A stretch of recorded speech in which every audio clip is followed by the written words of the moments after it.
Let's try that again. Hey, look, we're not muted. That's cool. How is this allowed, not guns? Right? Like, this is dumb. I don't get that one. Allowed to have alcoholism and middle fingers, but no guns. One's a right. One is what degenerates do. So, beard. Why did everyone think the world was going to end in 2012 when the Mayans couldn't even predict that they died? Riddle me that, bad man. What happened was the dude that was making the calendars decided that was a good place to stop. He's like, oh yeah, we'll live till like the 2000s. I imagine it was like a Monty Python sketch where the dude chiseling the calendar just gets stabbed by a conquistador, and the conquistador says something ultimately Spanish, like, no one is expecting that. No one expects the Spanish Inquisition. He conquisted your door. Eh. Get it? Because they knock in the door and never mind. It's not that funny. So, see how many people can make it back here. Because we have Jay, our VIP here. Welcome, Jay. And I imagine 13th Apostle will be right behind him. Taco Salad didn't say anything after the start of it, so that was kind of odd. It's kind of expecting him to chime in with something absolutely ridiculous. But other than that, we shot some really fun guns with the Wizard today. I shot a 45 and didn't hate it, which was awesome. Got it very well. Tried to make some 30-30 reloads and failed miserably. Miserably. Shot 2 Smith & Wesson revolvers and liked both of them a lot. And immediately looked into how much they cost and decided they weren't worth it. If I had $600 to throw around, I'd probably buy one of those old Smith & Wessons. Like, those are really nice triggers for a revolver. That, and I could shoot 357 Magnum fast, which was kind of surprise to me. And revolver grips are dumb. Yes. Revolver grips are very dumb. Revolver recoil is dumb. Revolver recoil is weird. It is a lot. It's, depending on the barrel length, it can be very similar to semi-auto. But it's also weird. That, and when you eject the rounds, and if your grips are too big, it won't eject all 6 of them. So that's like a huge flaw in my mind. Yeah, revolvers can be cool. As a second kind of cool. Would never consider carrying a revolver ever. Not even once. It's like having someone tell you should carry a 1911. It's just something I would never do. Ever. In the history of mankind. I would rather you have a pointed stick. Jay Trower says he loves his 92. Oh, did the 92 ever clear up? I mean, we haven't shot it since then. I've been planning on taking it out again and putting another 100 rounds of factory ammo through it before I tell Beretta to suck less. Because I don't want to shoot reloads through it, because if it keeps jamming, I want to send it back to Beretta and be like, hey, fix your stupid product. So my dwindling stash of factory ammo over there probably have less than 500 rounds due to the ammo shortages. It is sad times on the Mike Papa Kilo channel. Very, very sad. But yeah, I don't want to shoot reloads through it in case I got to send it back. And I mean, yeah, I could say that they're factory ammo because I have some regular FMJ reloads, but I'm not going to be dishonest about it. So I got to shoot the expensive shit. So also, if you guys need brass, Jesus Christ, I have brass. Let me know on the Discord. I'll do that again since we started another stream. If anyone needs brass, please contact me. I will sell it to you cheaper than the interwebs. I have so much. That's all clean too. So you'll be getting it cheaper than dirty brass. And it'll be clean. Probably have 6,000 pieces of 9mm brass right now. And since I'm not shooting USPSA this year, as much as I was last year, probably not going to need it all. Langdon Tactical has a hammer springs that will drop the double action to 6 pounds. I really don't mind the double action of the Beretta. It's really not that bad. It's like a CZ. And how often do you use a double action? Never. Well, and that's what I got asked today is, well, do you practice with your double action trigger on your CZ? Like, not really, because anytime I'm going to be using it is going to be loaded and cocked. Right. The only I reason mean, that's a home defense gun at this point. The only reason you would practice it double action is if you were going to shoot USPSA, because for some reason it's a stupid rule that you have to do that. Yeah. But yeah, I don't mind. I don't mind the double action at all. The Beretta really was a sweet shooting gun Until even after the malfunctions, I wanted to like it. I really did. Now that they're less than $650, I mean, you can get them online for $550. Like they're getting pretty competitive with the prices. Mm-hmm.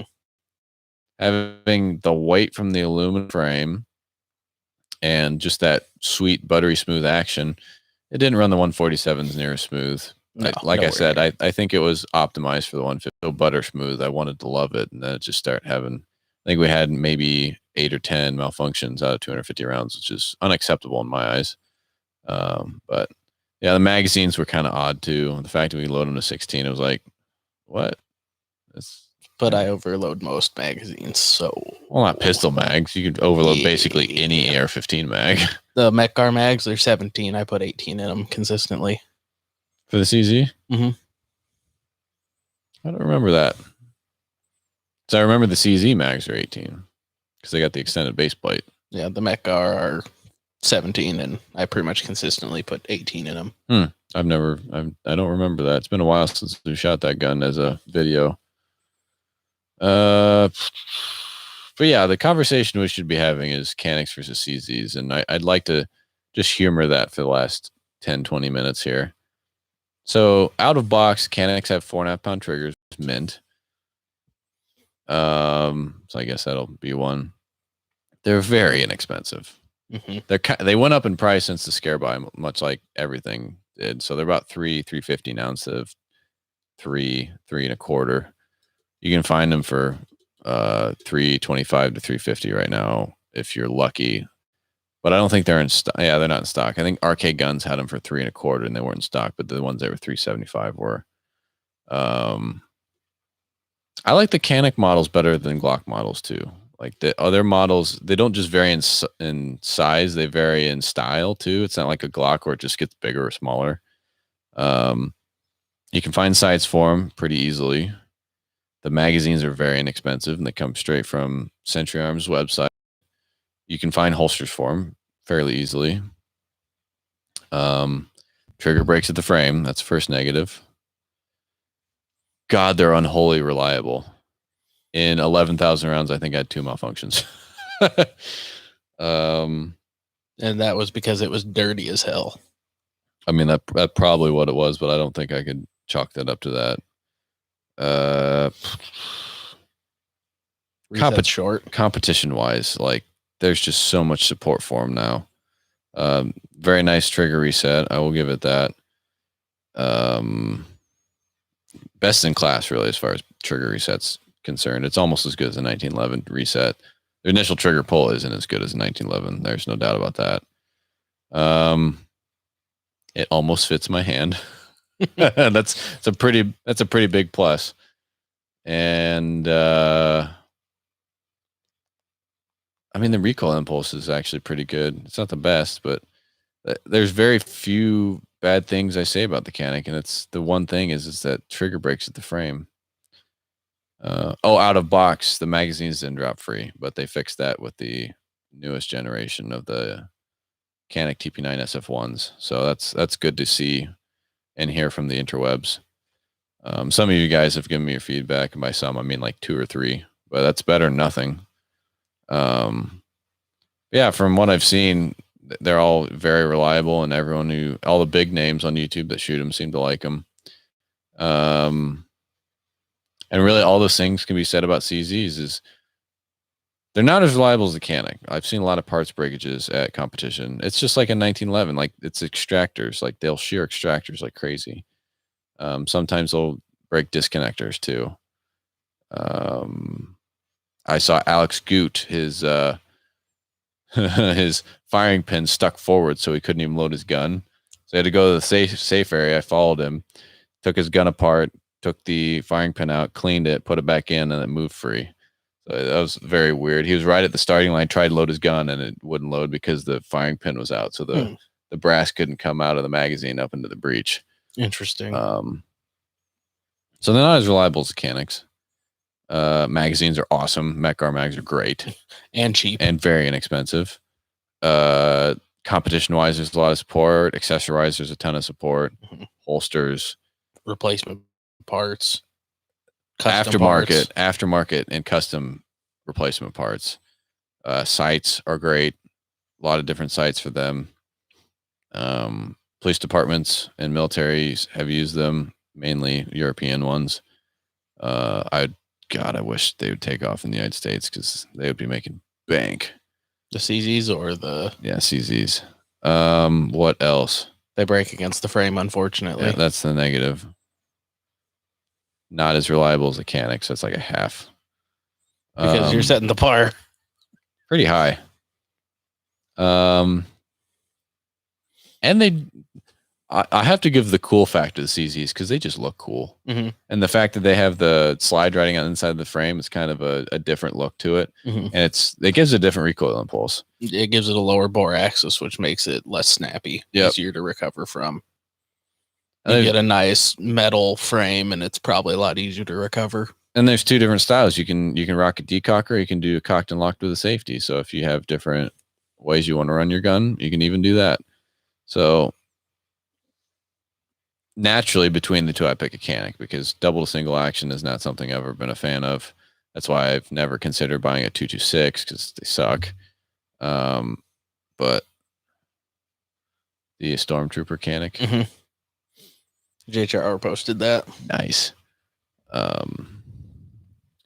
But it's pretty hard to say as if money wasn't a thing. So this is the utilitarian versus competition. I'm gonna shoot competition by CZ if I had unlimited money because the Shadow 2 is fucking mint. Yes. The Shadow 2 is fucking mint. But if you're going price to performance, the Canik's hard to beat. Yeah, Janik's very hard to beat. So it's similar to the 1911 versus the Glock concept, but both are way better than 1911 and Glock, and you could use them for both. Like you could use both as a duty pistol and you use both as a competition gun. Mm-hmm. So again, this is a conversation we should be having. It's better than a 1911 or Glock. If you're gonna shoot open, you'd have to choose the CZ because they're the only people that make of the two companies that make an open gun. And they're just like 2011s. They're very hit or miss as far as quality and longevity go. Lots of broken extractors. Which, granted, this is all hearsay from USPSA shooters that own these. So, yeah, it's hearsay, but maybe they did something wrong. I don't know. Very hard for me to think that someone who installed an extractor wrong because it's very hard to fuck that up. But I digress. But if you're shooting production, you can be competitive with a Canik or a CZ. So, and then same with limited. I mean, you could shoot either in limited, but again, the edge would go to CZ because they make a steel gun. Shoot a yes CZ or a Tanfo in 40 because essentially they're both CZs. Just one's made by a different company and kind of has different features. So I will say, after messing with a Tanfo today versus a CZ, I would still take a CZ over a Tanfo. Better slide serrations, better geometries. That's an old Tanfo, though. True. That was an older Tanfo. And it was in 40, so it was already yuck. True. Let's see what the chat has to say. 13's back. They also have something will improve the trigger reset.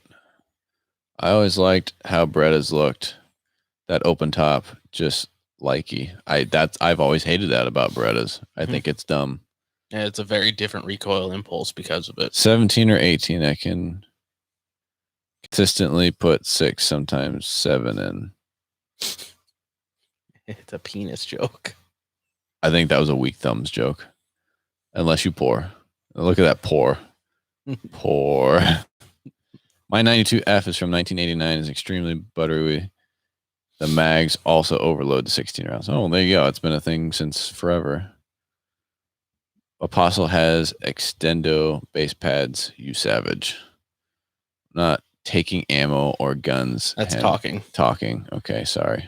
I can't see that far. Not talking ammo or guns, Hammy. Oh, so he was making a penile joke. Look at that. I scanned the chat before you. You monster. You check out that Langdon tactical performance trigger. I don't like custom duty guns.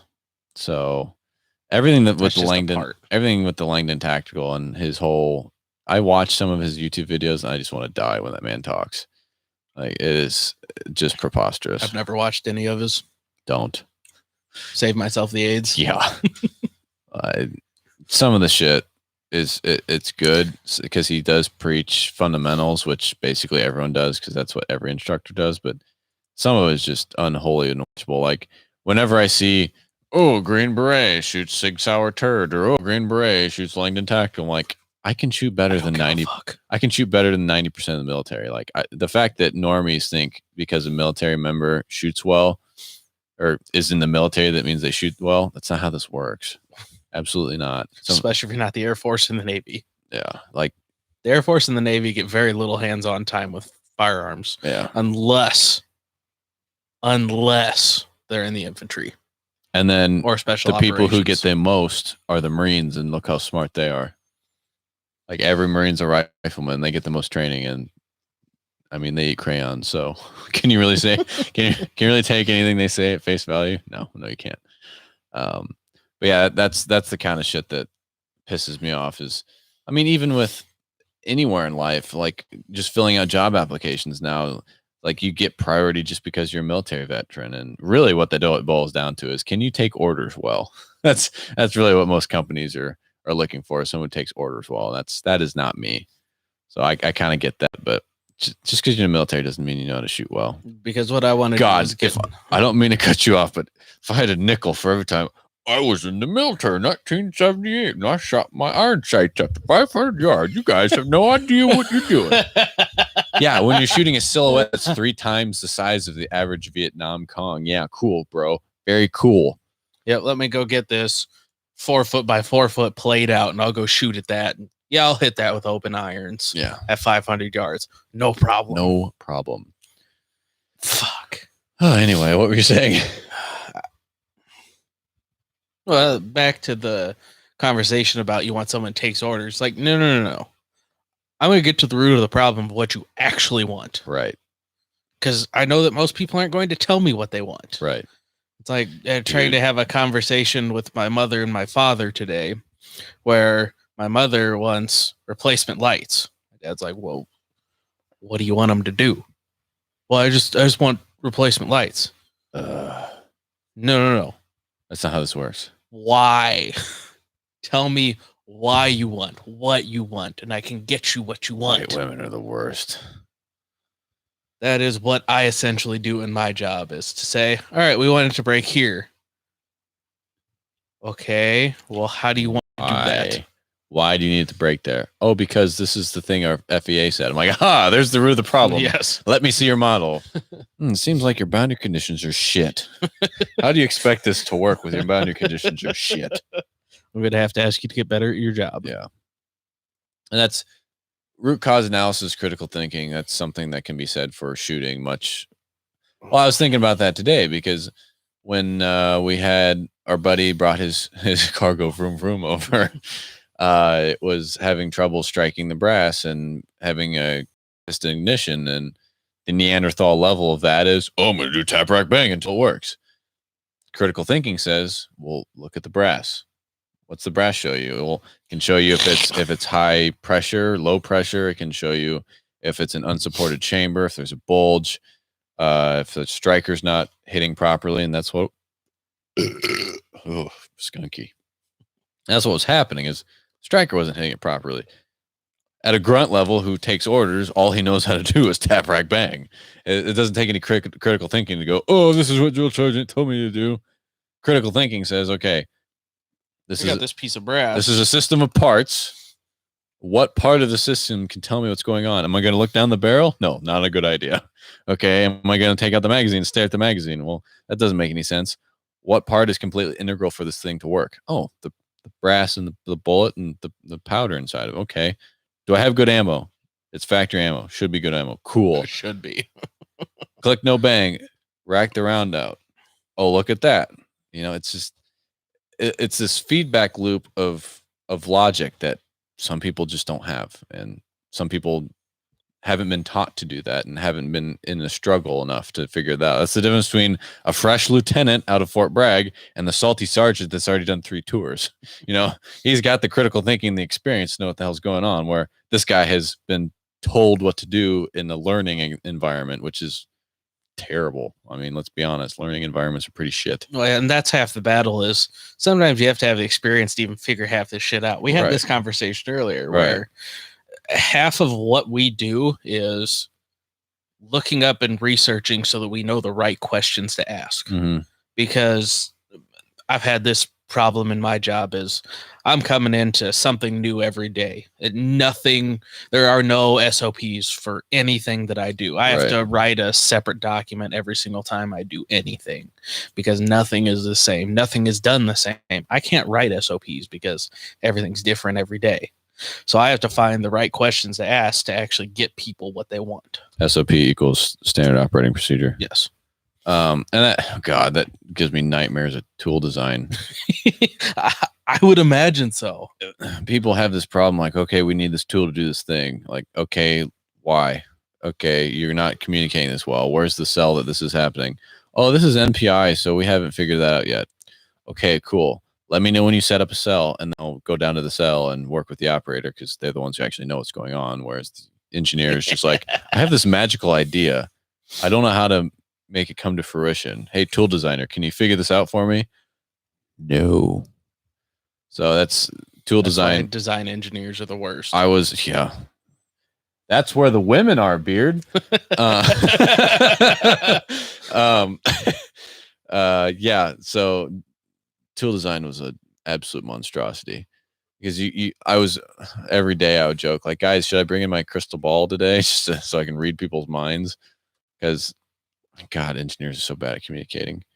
And the worst part is they think they're intelligent, so they think they're great at communicating, but they're not. None of them have the technical background to understand that, wow, what I put on paper means absolutely nothing to anyone who's actually worked on this shit. So that's just like my opinion, man. Let's see what the chat is doing. Keep going. Lester's here. Check out some Canik goodness in the Discord. We did. Thank you, Jay. I would choose me. Misar B6 CZ clone. Janik has the binding issue with the tiger. The Tigger. English was hard. English class was hard. I just had a stroke. Come wear out me Shadow 2, only 50 rounds through it. I will shoot the piss out of that gun. Right. You see the CZ checkmate? Yeah, too much money. That's what that is. What's the competition in 40 Smith & Wesson? Okay, so in USPSA... When you have the big gay, you shoot 40 Smith & Wesson. In USPSA, they have this thing called power factor for limited and open divisions. Power factor for minor, I believe, is 135, maybe. And then major power factor is 165. So basically, all that means is you take your grain weight, multiply it by your velocity, divide it by 1,000, and that gives you power factor. So my reloads for minor power factor are 135 grain reloads times 1,000 divided by 1,000. Okay, I'm at 135 power factor. Cool. With open and limited, you have to meet 165. So if you have a 165 grain projectile going 1,000 feet per second, you met major power factor.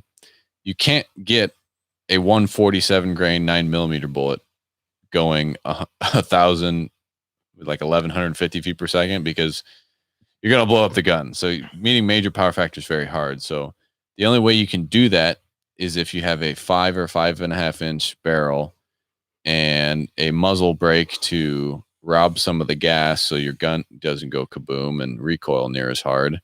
And then you have to have a fully supported chamber, so Glocks are out. And you have to have a very slow burning powder. So, like you guys saw in my plus P plus load development, use a Hodgson CFE pistol. And even then, the only way you can be competitive is if you have a 2011 because they're very heavy and it recoils smoother.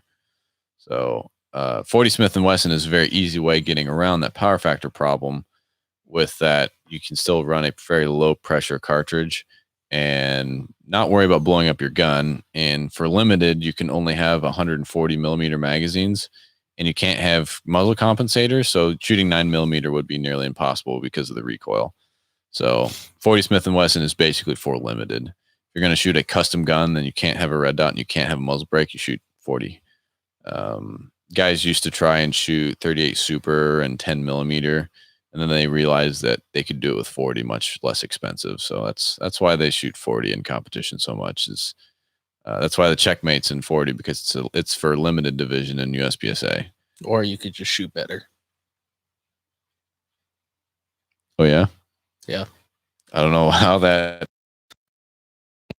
zoned out during that, and I'm just assuming that people shoot 40 because they suck at shooting 9. Thank you, internet, for showing up to this conversation, you piece of shit. Oh, I didn't read the prior thread, but everyone's gay.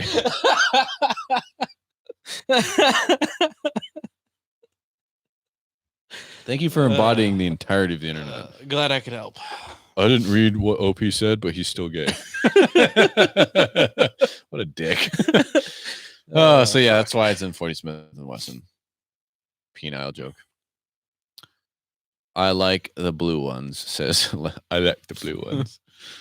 I feel like I do shit effed up. I don't use my thumb to load. I use my index. Yeah, you're weird. You're like freaking salad fingers over here loading your magazines. You will have to put a video on Discord of you doing that. Yeah, that's gross. Oh, YouTube throttles. As Marines would say, you probably fuck another man in the ass, not hit. Yeah. Thank you, Arlie Army. Theoretically. Yeah. In a video game. Yeah. You are welcome. Thanks for the stroke, Jason. Friend is a diesel mechanic and works for more 6.0 and 6.4 engines, no space under the hood. Engineers are great. Watch my dumbfuck engineers video with my Pontiac Grand Am. You'll have a giggle. You multiply by 1,000, then divide by 1,000. I'm just giving you easy numbers because usually with 40, they'll run a 135 grain projectile going like 1150, and that makes 165. I was just giving you easy numbers. So that's the divided by 1,000 just so you have a 3 significant digit number to give us power factor, because you could just give it as full power factor of your velocity times your weight, but then you'd be like 135,000. That's not as clean as 135. True. So that's why they divide by 1,000. So say you have a 147 grain projectile going 850. I think that's also 135. So that's why they do that.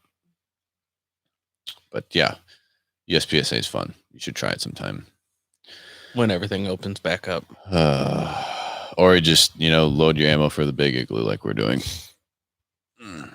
Last 5 minutes. Questions, comments, concerns. That was a good question there, Apostle. I'm sure there's a number of people wondering that. This coming week, since I am unemployed, is going to be some reloading videos for the folks on library.tv. Maybe some more teardown videos for the friggin' military surplus channel I started before old YouTube tried shutting us down, which was super neat. Haven't posted there in over a month. Getting my shit together, which is going to take probably another month. And that's just life in general. And hopefully making more ammo once we get the index ring back on the Dillon 650 there. But other than that... Yeah, unfortunately, that shitty little plastic ring just yeeted itself. We only have one more sponsored video to do. Well, we've got that. I got that optic that I'm going to do, but hopefully we'll be able to get the the last Stuger shotgun taken care of and uploaded so you guys can watch that. Is it fully out of magic? Because that would be great. That would be really cool, but no, it's a pump action. Sad. Sad. BJ 1911. You should do a Walther versus Canik video. Well, if you wait about another 6 months when I have money, or you send us a Walther, or you send us $500 to buy the Walther, I will do a direct comparison between the Canik and the Walther because that is part of the duty project, my friend. But that got put on hold because money is tight. He lost his job, so be waiting a while. Be waiting a while for that one because we got the Walther, the Glock, and the Smith & Wesson yet to do. And I'll be buying the CZ as soon as it comes back in stock. Is there anything else we're leaving out? M&P. Are you already Smith & Wesson? Said Smith, Walther, CZ, Glock. I think there's another one. We got the FN. Got the FN, the HK, and the Beretta. The Beretta. There's one more. I thought there was. What are we missing? I don't know. No, maybe it just was 8. Yeah, it was 8. Yeah, we got them all. Hey, boys, you know someone has it. Yeah, you have it in the wrong caliber, dude. 9 or nothing. 9 or nothing. We appreciate it, though. I should have that 45 video up tomorrow for you guys to watch. That's a cool little gun. The CZ? Yep. Yeah, I'm going to try and put it on the Discord. If not, then... No, just I'm going to edit it and put it on the YouTubes. Okay. So, the 9mm SC. So I'm guessing that's just the subcompact. Mm-hmm. Yeah, Walther's kind of something that's eluded the channel ever since we shot the PPX. Because that gun I still blame K-Bar for that one. Well, I mean, most of the logistics was K-Bar's problem. Like, don't get me wrong, but the gun still broke. True. Thanks to NATO primers, I guess. Right. So I can't wait till cheap ammo's back in stock. Right. I've been checking every week. Just a feeble effort. That's why we're still reloading. Yep. It's not like that's going to stop anytime soon. Do you see all the ammo cans that I filled up? Mm-hmm. Probably have 3,000 rounds of 9 and 2,000 rounds of 223. Got another 3,000 rounds of 223 to reload if we ever get this indexer ring in. Thought it was supposed to be in on Friday.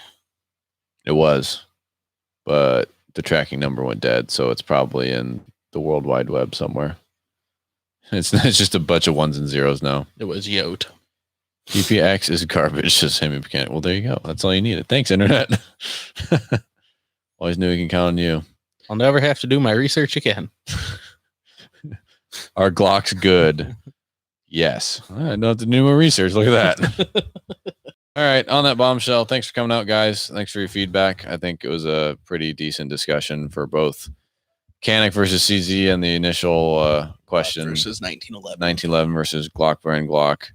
Check out our sponsors in the description of every video. Send us your patronage. I didn't forget about you guys. I'm still sending that stuff out. It just this week was pretty crazy, and had to get my life back together. So got the mags going out to 13th Apostle. Got the Sig Sauer red dot sitting right here. That's going out to Jay Trower. And then I got to get something together for a Scotty boy. So once again, thanks for watching, guys. And as always, buy a CZ or a Canik.